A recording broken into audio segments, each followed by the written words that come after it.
What is going on, everybody? So I'm at the shop right now, and I kind of wanted to show you how we go about doing our tank transfers when it comes to quarantining our fish here at Tanknicians.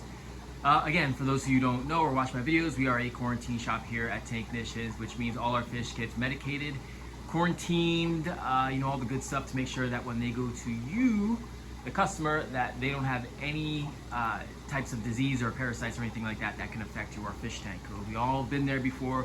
We all know how stressful fish disease can be, and especially like it costs a lot of money, and it's just a disaster, especially if you have a reef tank, because you can't really medicate a reef tank because you'll kill your corals. So I'm just gonna show you a glimpse of what I do here. So these guys are due for a tank transfer. So what that means is this is the entry tank that they all come in, right? So we do like some praziquantel, which is for flukes, for flatworm flukes.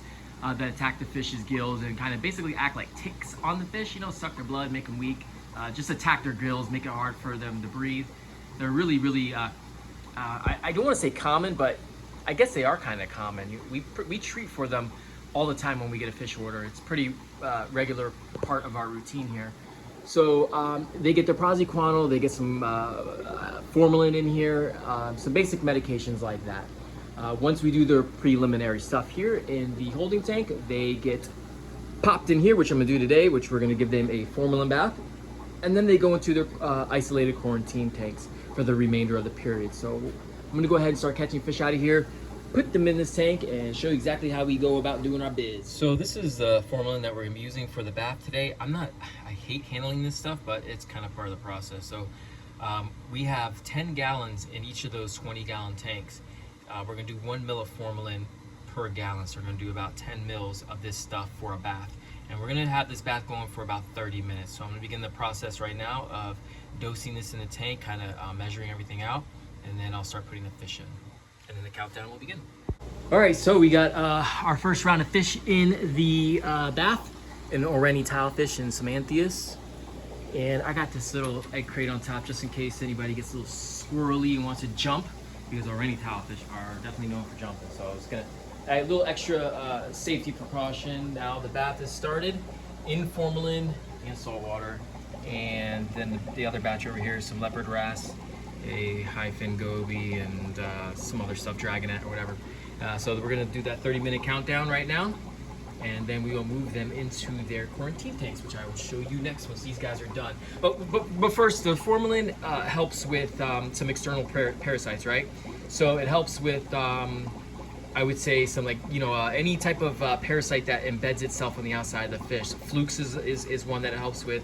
Also, there's different types of ciliates that burrow in the fish that can cause issues. So basically, external parasites is what it helps with. It doesn't help with internal, or if the parasites are too deep in there. But formalin probably for us works the best. I don't really like handling it, but it's the most effective that in our experience. All right, so we have our little guys right here, our leopard wrasse in this tank, and then our Oreni tilefish in this tank. Still looking a little shell-shocked after the transfer. And a long-nosed hawkfish back there. Over here, ruby red dragonette, and then I think I put a hyphen goby in here too. With this tank is much better for them because it's got a little bit of sand. It's got some hidey holes. They'll be really happy in this one. So what do our quarantine systems look like? We got our little ammonia badge on there, making sure that's all good. Got some sand in here for the little mandarin goby, our yellow-bellied hippo tang. Anyways, we got these seals so that there's no cross-contamination, airline tubings, exhaust with filter floss and carbon inside, feeding port. Just try to minimize as much cross-contamination as possible. And here they will also get additional medication and observation to make sure if anything after their medication is done that nothing pops up, nothing weird. We have a bunch of customers, and the last thing we want to do is give our customers any type of fish disease. That is something that we just cannot have. We cannot do that to our customers. These buddies in here are almost done with their formalin bath. 30 minutes is almost up. We have some fired fish in here, a serpentine goby, some damsels, flame hawk. Yeah, and then some pajama cardinals right here. We got our aerators right there. Bada boom, bada bing, guys. I got a lot of stuff that's going on right now, and I'm making a bit of a mess, but these tanks are now empty. And this system right here It's a lot of work. This is a lot of work. It's very frustrating. This system, what did I just do? This system will be completely drained, and then we'll go through it, sanitize it with alcohol. So I'll spray everything down, wipe it down. We'll run some RO through it, clean it really, really good, let it stay dry for a couple days. Probably about 2 days, we let it stay dry. Then we fill it back up with salt water, usually about 28 parts per thousand. Because the fish that come in usually come in about, man, I've seen as low as 25 parts per thousand. So we keep the salinity in here very low. Not because we're trying to do hyposalinity, it's only because that's what the fish come in as. They come in really, really low. So we can't have these tanks running at 35 parts per thousand, because if they come in at 25 parts per thousand, that's a big jump. And it's a lot easier for a fish to go down in salinity than it is to go up. So we gotta be very, very careful with that. So these are usually start about 28 parts per thousand, then we'll make it up to 30, and we'll top off, instead of with fresh water, we'll top off with salt water, and we'll bring it up to about, I don't know, like 31, 32 parts per thousand. And then here I went up to, these are 33 parts per thousand, 34 parts per thousand. And then when they make their way over there, they're finally get up to 35 parts per thousand. I know that's a lot. Maybe some stuff you don't need to know, but that's how we slowly increase the salinity in these tanks. So these will all be broken down, dried out, and then we'll refill them and cycle them, add some ammonia to them, cycle them, and then a new batch of fish will go in there and get their meds, and then we do it all again. Fun stuff. No, I know this guy's hard to see, but this is a blue reef chromis, and this is such a victory for me. This little buddy right here had uranema, had literally red spots on him. For those of you who don't know, uranema is an absolute killer. It's an absolute killer when it comes to fish. And usually when they're showing red spots on them, they're pretty much done for. And in that case, if they show thick red spots like that and the uranema is that bad, we'll end up euthanizing the fish with some clove oil, because we don't want to see them suffer. And the clove oil basically puts the fish to sleep, and it's the most humane way to be able to euthanize a fish. But we didn't have to do that with this guy. I was really suspecting that we would, and he's here, he's alive, and he's doing great. He's eating, he's got great color. I don't see any sores on him. I'm so happy. This is such a big win for us. I'm so thrilled that he's doing better. But he's gonna have to be an observation for a long time, because something with uranema, man, we don't play with that. That's dangerous stuff. So he's gonna stay with us for a long time before he goes anywhere. All right, so here we are 2 weeks later, and I'm adding these fish to a customer's tank, and I just wanted to share it with you guys, a couple of fish that I'm gonna be bringing today. This is a Sakura anthias, or a cherry anthias. Awesome fish, deep water, found off the Pacific Ocean by Japan. Expensive fish, but very hardy, great personality, deeper water fish, but they do well in reef aquariums, and they get pretty big. I think they can get over 6 inches big. Definitely has good presence in your tank. And we also brought this Banggai cardinal. We got 3 fish to this aquarium. This is a Banggai cardinal that is out of quarantine, so we just added him, and there's another Banggai cardinal that we paired him up with, a much smaller one, so hopefully they get along and they're not fighting. But the other one is this Mandarin Dragonet down here.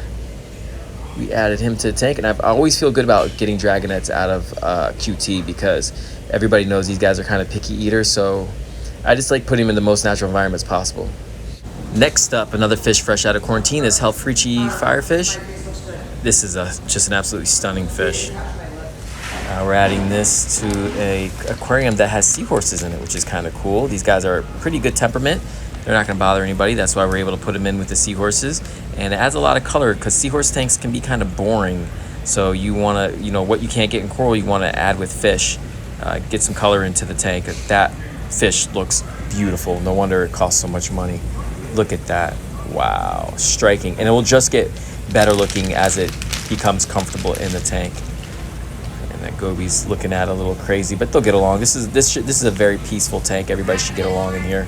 Like I said, it's mainly a seahorse tank, but we have a bunch of little gobies and firefish and cool little like oddball fish in this system that play well with the seahorses. And speaking of seahorses, here comes Buddy coming to say hi.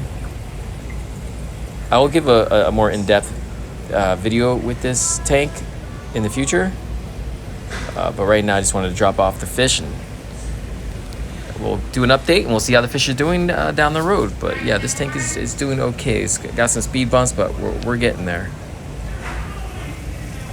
And Buddy's doing good. And lastly, we have a tobacco wrasse, and this little fella is going to be going into an aquarium that has fish that can handle their own. And the reason why is because tobacco wrasse can be really aggressive, and they can actually eat smaller fish, anything that kind of they can take down there, given their size.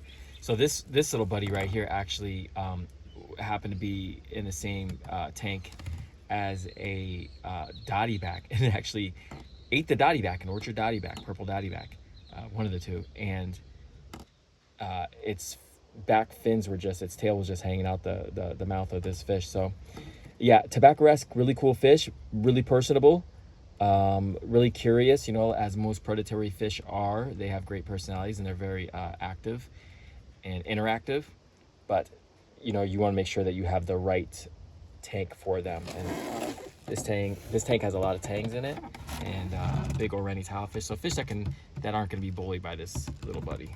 So I'm gonna go ahead and get him ready. And now he's in. Now I'm gonna keep an eye on him, make sure he's doing all right. He's playing nice with everybody. He will probably most likely stay by the rock area. A little shy now because he doesn't really know what to expect, but I have no doubt that once he gets used to, ooh, the blue hippo tank is kind of like, get out of here. You ain't chilling here. This is my spot. Once he gets used to the tank, I think we'll see him out kind of like how he is right now. The Orani tile, all the Anthias, everybody's coming to check them out and seeing, hey, what are you doing here? But I'm gonna go ahead and leave it here, and I will update you on all these fish and all the progression and how they're doing. Thank you guys so much for watching. Quarantine fish is the way, guys. Always quarantine your fish, avoid issues. All right, thank you so much for watching. See you on the next one.